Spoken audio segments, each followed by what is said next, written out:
Всем привет! Сегодня мы будем шить штанишки для малышей. Также такие штанишки можно шить и для ребенка постарше, так как выкройка, которую я взяла, она есть, там очень много размеров. Выкройку я взяла на шкатулке.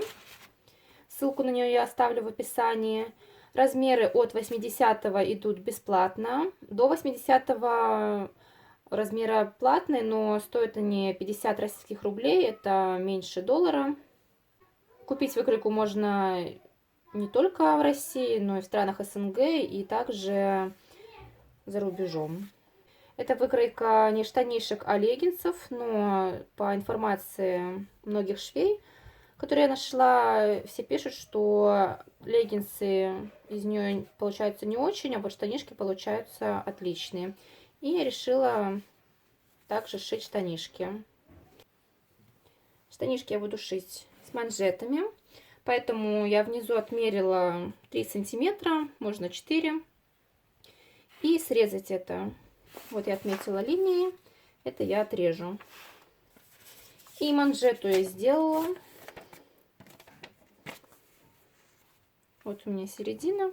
Примерно где-то на сантиметр меньше, чем основная часть. Смотря из какой ткани мы будем делать. Я буду делать из кулирки с эластаном. Она достаточно хорошо тянется, поэтому я думаю, будет достаточно.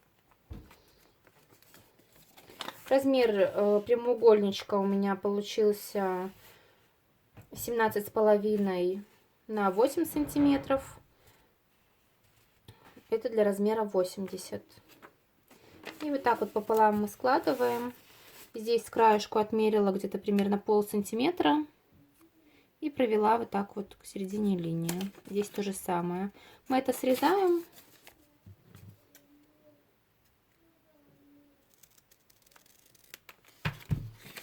С этой стороны то же самое.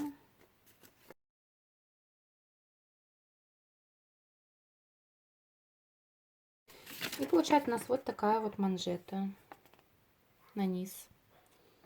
Это чтобы манжета лучше сидела на ножке.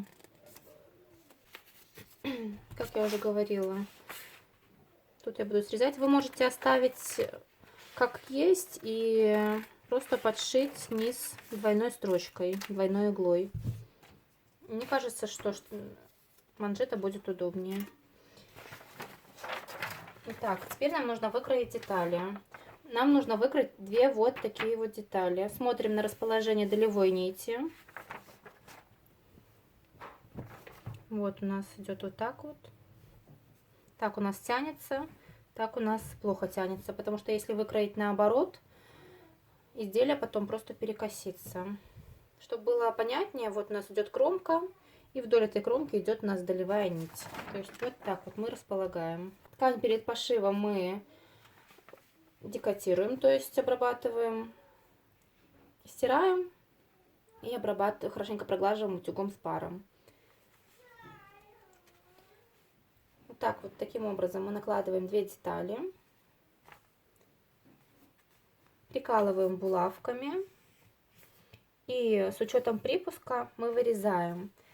Если вы будете шить на швейной машинке, тогда прибавляем 0,7 либо сантиметр припусков по всему периметру. Если будете шить на оверлоке, тогда полсантиметра будет достаточно. Ткань я сложила лицом вовнутрь, раскладываем, прикалываем и вырезаем.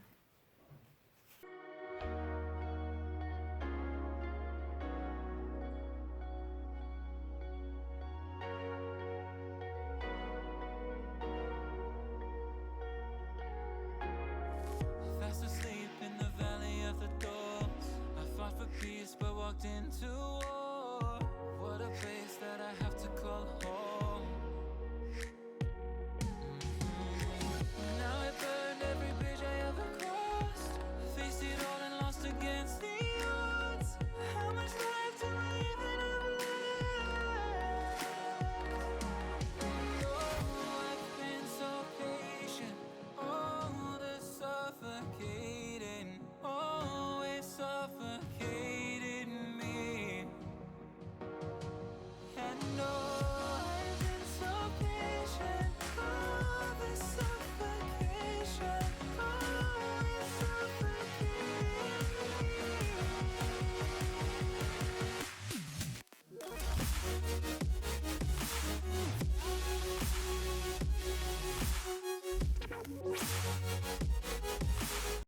вырезаем 2 манжеты. Долевая нить у нас также идет вот так. Также с припуском.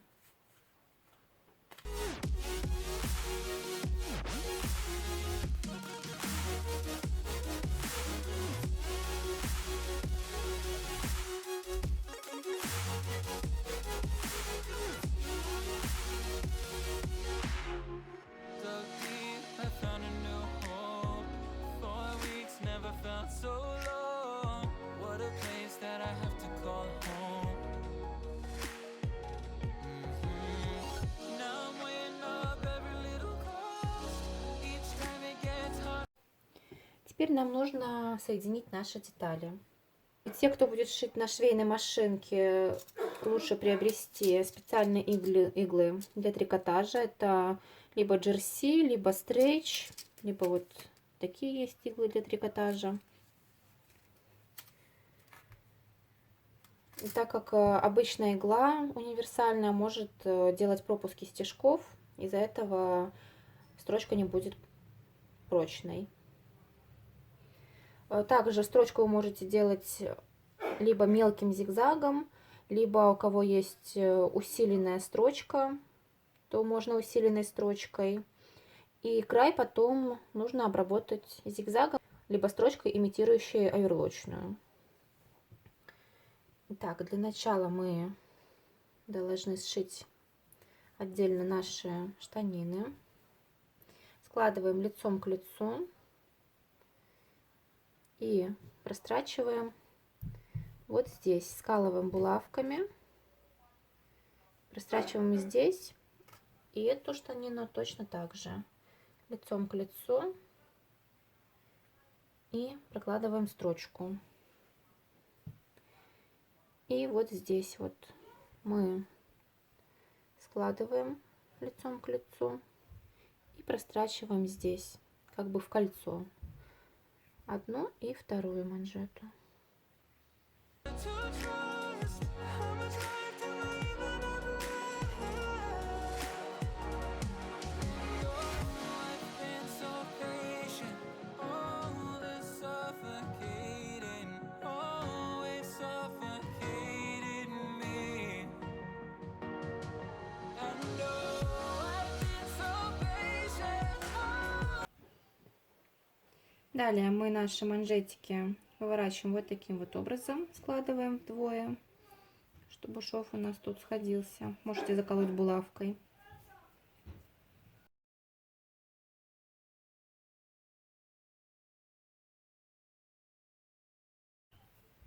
Вот таким вот образом.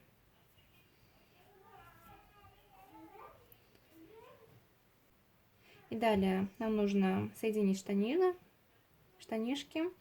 Одну мы выворачиваем на лицевую сторону, одну оставляем так вот. И складываем так одну штанину в другую. Смотрим, чтобы швы наши тоже сходились.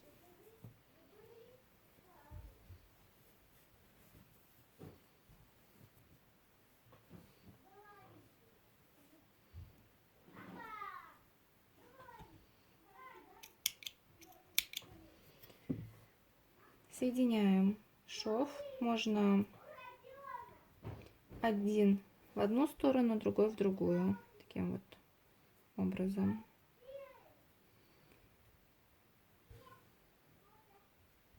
Скалываем булавкой, чтобы не сместилось.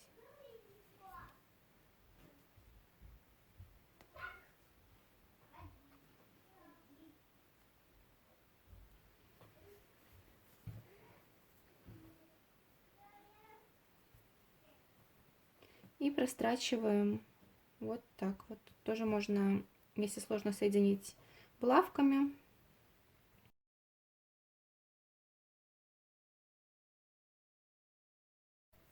И прострачиваем. Также, если на швейной машинке, сначала обычной строчкой, потом обрабатываем край зигзагом, либо строчкой, имитирующей оверлочную, либо на оверлоке.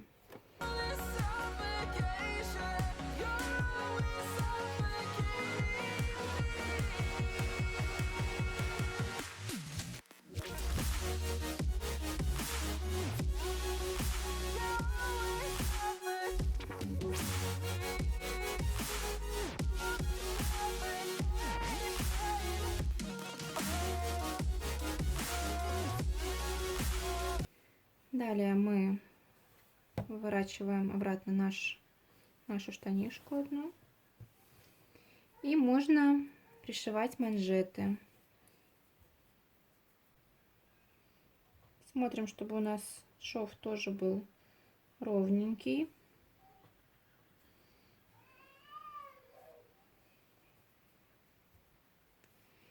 И совмещаем этот шов вот так вот с этим боковым швом нашим. Прикалываем булавкой.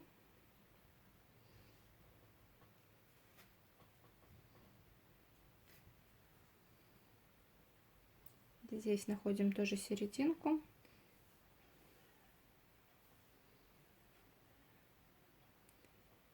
В общем, вот так вот мы растягиваем,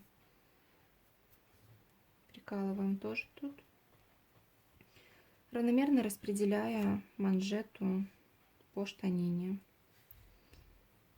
И также пришиваем, только саму штанину мы не растягиваем, подрастягиваем только слегка мы манжету.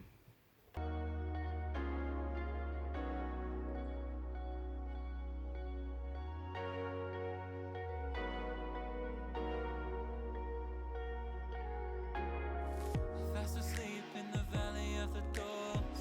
I fought for peace but walked into war. What a place that I have to call home. Now I burned every bridge I ever crossed. Faced it all and lost again. Вот так вот получается. То же самое и со второй нашей штаниной. Вот мы пришили, и осталось нам пришить нашу резинку. Длина резинки это обхват талии ребенка минус 2-3 сантиметра примерно. Вот я отрезала. Сшиваем нашу резинку в кольцо. Можно на машинке соединить, сначала здесь прострочить и здесь. Либо можно таким образом.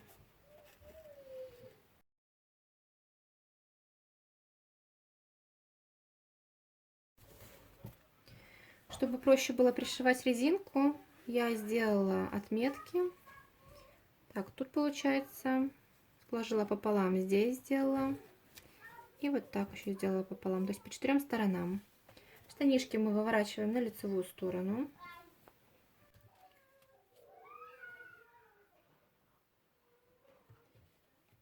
Разравниваем их. Вот так вот. И к одному из боков мы прикладываем нашу резинку.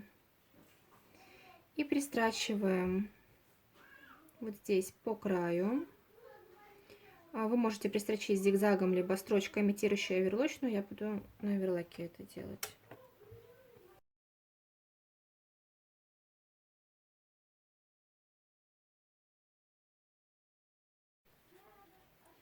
И при пристрачивании будем ориентироваться на наши метки и швы. То есть немного растягиваем резинку, ни в коем случае не ткань. Резинку мы растягиваем. Тут в зависимости от объема талии вашего малыша, вашего ребенка.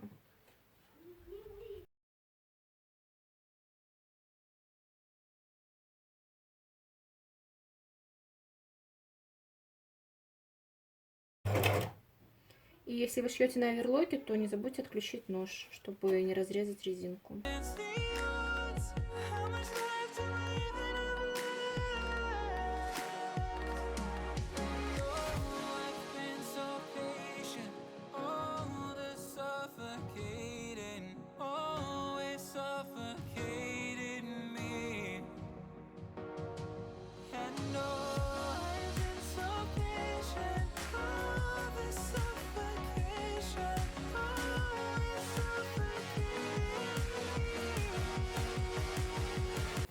Вот так вот у нас получается.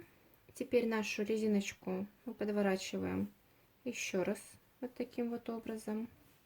И по лицевой стороне нам нужно проложить строчку, а можно двойной иглой, чтобы закрепить вот эту нашу резинку. Прежде чем пристрачивать пояс, я прогладила аккуратно по всей длине наш поясок. Я буду прострачивать двойной иглой для трикотажа. Я сняла отдельное видео про двойную иглу, оставлю его в описании под видео. Если у вас нет двойной иглы, тогда можно просто проложить одну строчку, либо надежнее будет проложить строчку зигзаг, либо любую эластичную строчку, похожую на зигзаг. Можно прерывистый зигзаг. В общем, на ваше усмотрение. Либо можно 2 проложить строчки.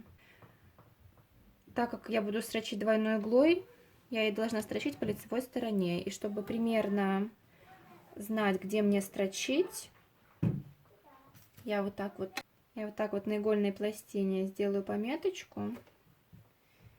И чтобы пометочка эта не стерлась, я приклею полосочку тонкого скотча и буду ориентироваться при шитье на эту полосочку. Вот так вот. И по лицевой стороне аккуратно прострачиваем.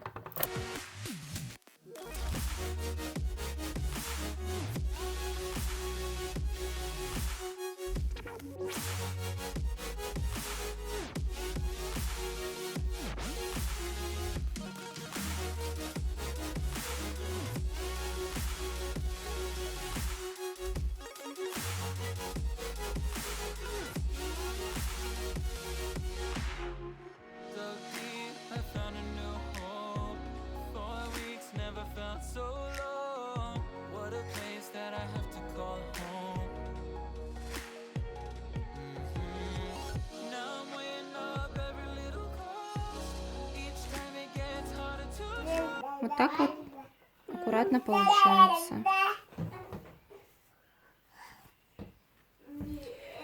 Теперь выворачиваем штанишки на изнаночную сторону и хорошенько их проглаживаем. Вот такие штанишки у нас получились.